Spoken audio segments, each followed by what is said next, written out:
March 6th, 1945, Cologne. At a desolate intersection just blocks from the city's ancient cathedral, an American tank sits crippled, venting smoke. Its crew scrambles for cover, desperate silhouettes against the stone. The shot came from an unseen position, a single precise strike from the rubble. Hidden somewhere in the ruins, a German Panther tank has just asserted its dominance.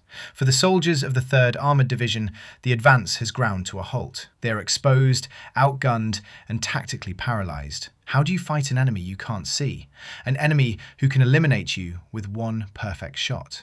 What happened next was captured by a Signal Corps cameraman in one of the most famous pieces of combat footage of the entire war. It's often presented as a simple story. A new American tank arrives and decisively ends the threat. But the raw film reveals a far more desperate truth. The German Panther crew had a perfect ambush position. They had the element of surprise and the superior gun. So the question is, how did an engagement they completely controlled turn into a total disaster for them in under 30 seconds? By early March 1945, the US 3rd Armoured Division, the Spearhead, was deep inside Germany, fighting on the west bank of the Rhine. Their reputation was built on speed, on rapid advances across open country, a doctrine of overwhelming momentum. But Cologne was the antithesis of their design. The city was not a battlefield, it was a fortress of rubble. Allied bombing had turned Germany's 4th largest city into a three-dimensional labyrinth. Every street was a potential kill zone. Every pile of debris could hide an anti-tank gun. For an armoured column, it was a death trap. This environment amplified a deadly technological mismatch. The standard American tank, the M4 Sherman, was a workhorse, mechanically reliable and produced in vast numbers. But it had a well-known vulnerability. Its armour could not reliably stop a shell from Germany's premier medium tank, the Panther. The Panther's high-velocity 75mm gun was a tank killer, engineered to destroy targets from a safe distance. It could knock out a Sherman from over a kilometre away, long before the Sherman's own lower-velocity gun was in effective range. This created a terrifying tactical imbalance. In the tight, canyon-like streets of Cologne, a single well-hidden Panther didn't even need long range.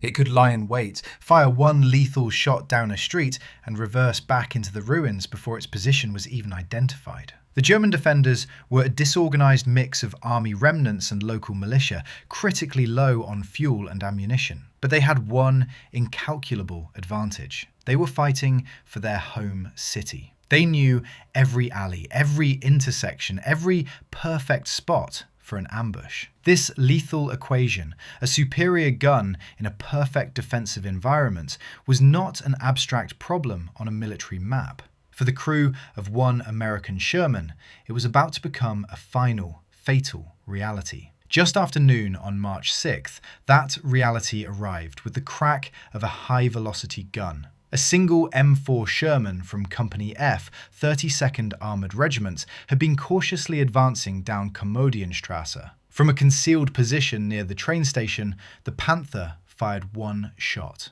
The 75mm shell tore into the Sherman's side armour, a catastrophic impact that killed the tank commander and gunner instantly. The tank jolted to a stop, thick smoke billowing from its hatches. The surviving crewmen bailed out, scrambling for cover as small arms fire erupted from the surrounding ruins. In seconds, the abstract threat had become a burning wreck in the middle of the street. The American advance was stopped cold. The Panther had just proven it owned this intersection. Over the radio net, a desperate call went out. A tank was knocked out, and they needed something that could fight back. The call for help did not go unanswered. But sending another Sherman down the same street was not a tactical option. It was a suicide mission. The men of Company E, 32nd Armoured Regiment, were called forward instead, and with them came something new. It was a T-26E3 Pershing, one of only 20 sent to Europe for a special combat evaluation, codenamed Zebra Mission.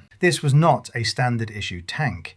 It was a prototype, rushed to the front to answer the lethal challenge of German heavy armour. Commanded by Sergeant Robert Early, the Pershing was a 46-ton statement of intent. Its frontal armour was over 4 inches thick, and its main weapon was the high-velocity 90mm T7 cannon, a gun designed specifically to kill panthers and tigers. For the first time, an American crew had a machine that could theoretically go toe-to-toe with the best Germany had. But theory was one thing. The smoking Sherman just up the street was a testament to reality. Early's crew was about to become the first to test that theory in the heart of a German city. As the Pershing's engine rumbled to life, another soldier was making a critical decision. Technical Sergeant Jim Bates, a combat cameraman with the 165th Photo Signal Company, had heard the distinct, sharp report of the Panther's gun, followed by the secondary explosion of the Sherman. Bates was a veteran, and his instincts told him this was not a random skirmish. This was a developing engagement. Grabbing his heavy 35mm IMO motion picture camera, he ran towards the sound, looking for a vantage point. He found one on the second floor of a ruined building, its blasted-out windows offering a clear, if dangerously exposed, view of the intersection. He set up his tripod, focused his lens on the corner where the action was unfolding, and began filming. In that moment, Jim Bates transformed a localized street fight into a permanent historical record. From inside the German tank, the situation was under control. The crew, commanded by 19-year-old Unterscharführer Wilhelm Bartelborth, had executed a perfect ambush. Their Panther was expertly concealed in the shadows of a building corner, its long gun commanding the entire approach. They had destroyed the lead American tank with a single, well-aimed shot. Now they waited. The loader slammed another 75mm armor-piercing round into the breech. The gunner laid his sights back on the corner. They had no reason to believe the Americans would do anything other than send another tank to the same fate. Their confidence was absolute, born from months of technological dominance on the battlefield. They held the kill zone. They were ready. But the Americans were not repeating their mistake. The crew of the Pershing, call sign Eagle 7, was not going in blind. The burning Sherman wasn't just a wreck, it was a precise marker. It told Sergeant Early and his gunner, Corporal Clarence Smoyer, exactly where the German shot had come from. This was not going to be a charge, it was going to be a calculated act of destruction. As driver William McVeigh prepared to move, Smoyer was already at work. He traversed a huge 90mm cannon to the right, aiming not at the Panther itself, but at the corner of the building he knew it was hiding behind. The plan was to fire the instant the target became visible, a snapshot on the move. They would use the element of surprise not for the ambush, but for the counter-ambush. The low growl of the Pershing's forward engine deepened. With a lurch and the metallic squeal of its tracks, Eagle 7 began to crawl forward, hugging the left side of the street.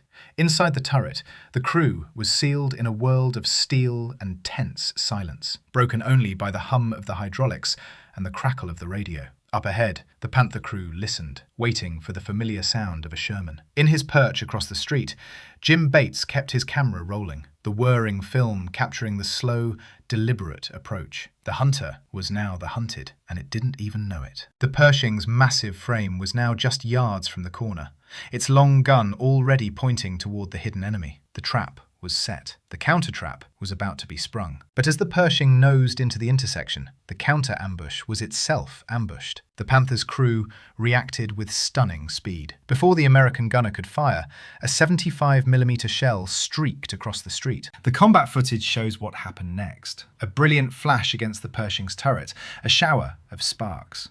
For years, the story was that the shell simply bounced off. The truth is more desperate. It was a glancing blow, but it tore a deep gouge in the armour and sent hot metal fragments, spool, ricocheting inside the turret, momentarily stunning the crew. The Pershing had survived the Panther's first shot by the slimmest of margins, saved only by its superior armour. But now they were exposed and recovering, while the German crew was already reloading for a second, fatal shot. The German crew had less than 10 seconds to reload for the fatal shot. But inside the Pershing, gunner Clarence Smoyer was faster. Shaking off the stunning impact, his muscle memory took over. He didn't need to reacquire the target. He'd never lost it. He fired. The high-velocity 90mm shell crossed the 100-yard gap in an instant, striking the Panther's side hull. The film shows a flash, then a puff of dark smoke from the point of entry, a fatal hit. Before the German crew could even react, Smoyer fired again. A second round slammed into the gun mantlet, disabling the Panther's main weapon for good. He fired a third time. This shell struck the lower side armour, and the result was catastrophic. A violent flash, and the Panther's ammunition detonated, engulfing the tank in a column of fire. Bates's camera captures two crewmen desperately climbing from the burning wreck. The duel, which had been hanging on a razor's edge, was over. The hunter had been utterly destroyed.